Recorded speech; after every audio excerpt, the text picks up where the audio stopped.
मित्रों, आपको नहीं लगता राहुल गांधी एक पहेली है?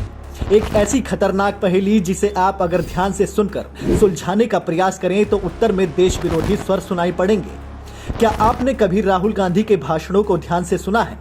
क्या आपको नहीं लगता कि कभी कभी वो देश विरोधी भाषणों में ऐसे संकेत देते हैं जैसे वो इस देश को तोड़ना चाहते हैं? जैसे उदाहरण के तौर पर इसे सुनिए। One vision that it is a union of states, meaning it is a negotiation, meaning it is a conversation. Never, you will never ever in your entire life rule over the people of Tamil Nadu. It cannot be done. अब आप सोचिए, राहुल गांधी भारत को राष्ट्र ही नहीं मानते।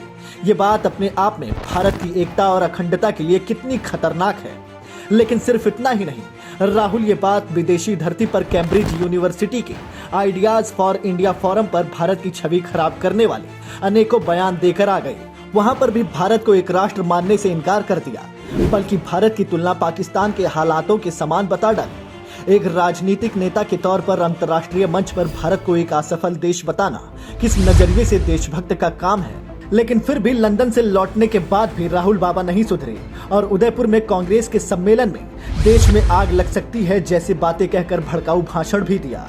और ठीक उसके बाद अग्निवीर को लेकर युवाओं को उकसाना हो या फिर ईडी द्वारा बुलाए जाने पर कांग्रेसी कार्यकर्ताओं द्वारा देश भर में आगजनी और देश की संपत्ति को तोड़ने जैसे काम किए जाना मात्र एक संयोग था या सोचा समझा प्रयोग। एक बुक लॉन्च पर भी राहुल गांधी ने एक युवक का उदाहरण देते हुए जनता को हिंसक सलाहें दे रहे थे। मेरे दिमाग में आई कि अगर मैं इसकी जगह होता और मैं मरने के लिए तैयार होता तो मरने से पहले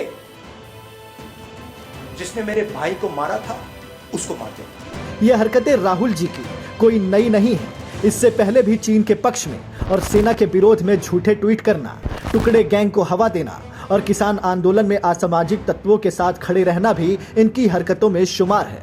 और ये बात किसी से छुपी नहीं है कि राजीव गांधी फाउंडेशन में चीन से चंदा आता था और राहुल गांधी ने चीन सरकार के साथ एक गुप्त समझौते पर भी हस्ताक्षर किए थे। आपको ये सब जानकर नहीं लगता कि आखिर इन खतरनाक हरकतों और बातों के पीछे राहुल बाबा की मंशा क्या है?